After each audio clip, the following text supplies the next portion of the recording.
Now Jacob heard that the sons of Laban were saying, Jacob has taken all that was our father's, and from what was our father's he has gained all his wealth.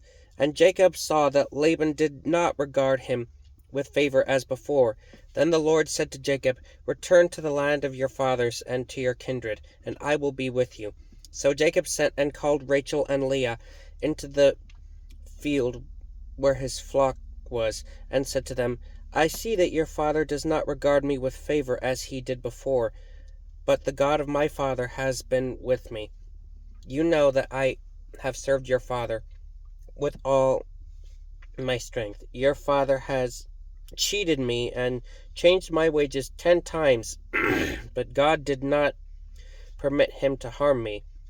If he said, The spotted shall be your wages, then all the flocks bore spotted, and if he said, The striped shall be your wages, then all the flocks bore striped.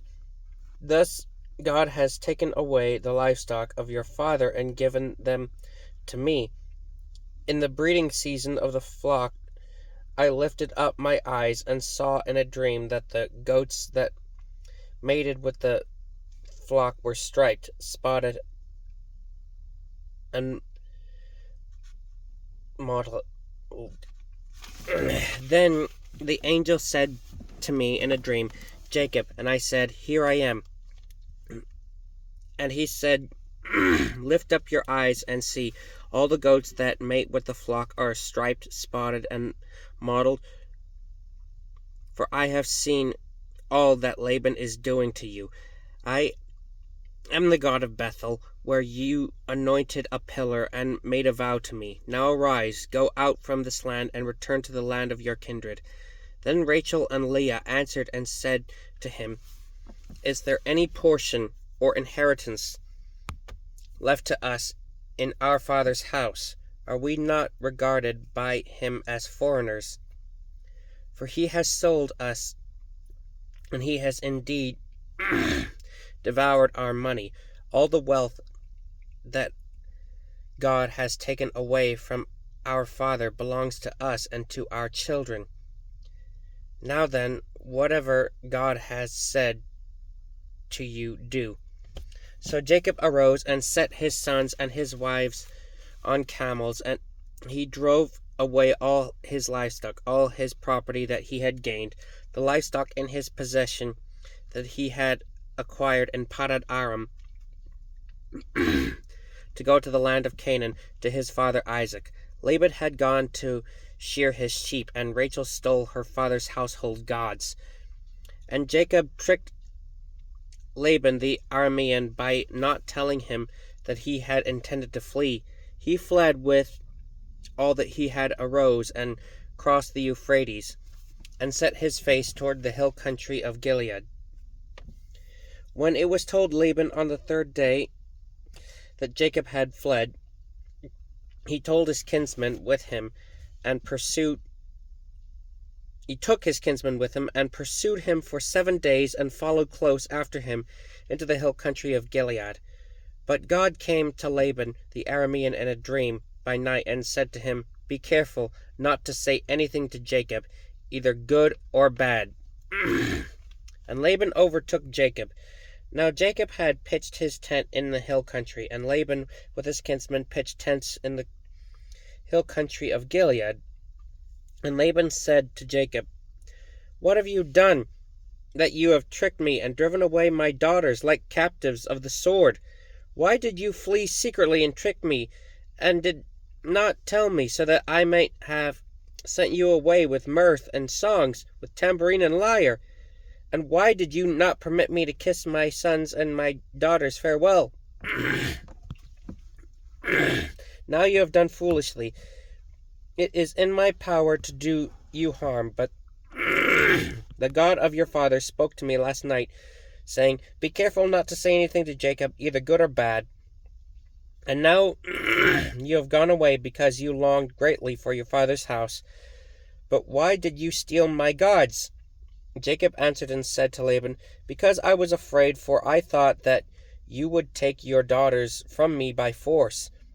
Anyone with whom you find your gods shall not live. In the presence of our kinsmen, point out what I have that is yours, and take it." Now Jacob did not know that it was that Rachel had stolen them. So Laban went into Jacob's tent, and into Leah's tent, and into the tent of the 2 female servants, but he did not find them, and went out of Leah's tent, and entered Rachel's. Now Rachel had taken the household gods, and put them in the camel's saddle, and sat on them. Laban felt all about the tent, but did not find them. And she said to her father, "Let not my lord be angry that I cannot rise before you, for the way of women is upon me." So he searched, but did not find the household gods. Then Jacob became angry and berated Laban. Jacob said to Laban, "What is my offense? What is my sin that you have hotly pursued me? For you have felt through all my goods. What have you found of your household goods? Set it here before my kinsmen and your kinsmen, that they may decide between us 2. These 20 years I have been with you. Your ewes, your female goats, and have not miscarried, and I have not eaten the rams of your flocks. What was torn by wild beasts I did not bring you. I bore the loss of it myself. For my hand you required it. Whether stolen by day or stolen by night, there I was. Day the heat consumed me, and the cold by night, and my sleep fled from my eyes. These 20 years I have been in your house. I served you 14 years for your 2 daughters, and 6 years for your flock, and you have changed my wages 10 times. If the God of my father, the God of Abraham, and the fear of Isaac had not been on my side, surely now you would have seen me away empty-handed. God saw my affliction and the labor of my hands, and rebuked you last night." And Laban answered and said to Jacob, "The daughters are my daughters, and the children are my children. The flocks are my flocks, and all that you see is mine. But what can I do this day for these my daughters or my children, whom they have borne? Come now, let us make a covenant, you and I, and let it be witness between you and me." So Jacob took a stone and set it up as a pillar. And Jacob said to his kinsmen, "Gather stones." They took stones and made a heap, and they ate there by the heap. Laban called it Jegar Sahadutha, but Jacob called it Galeed. Laban said, "The heap is a witness between you and me today." Therefore he named it Galeed and Mizpah, for he said, "The Lord watch between you and me when we are out of one another's sight. If you oppress my daughters, or if you take wives beside my daughters, although no one is with us, God is witness between you and me." Then Laban said to Jacob, "See this heap and the pillar which I have set between you and me. This heap is a witness, and the pillar is a witness. What I will not pass over this heap to you, and you will not pass over this heap and this pillar to me, to do harm. The God of Abraham and the God of Nahor and the God of their father judge between us." So Jacob swore by the fear of his father Isaac. And Jacob offered a sacrifice in the hill country, and called his kinsmen to eat bread. They ate bread and spent the night in the hill. Early in the morning Laban arose and kissed his grandchildren and his daughters and blessed them. Then Laban departed and returned home. This is the word of the Lord.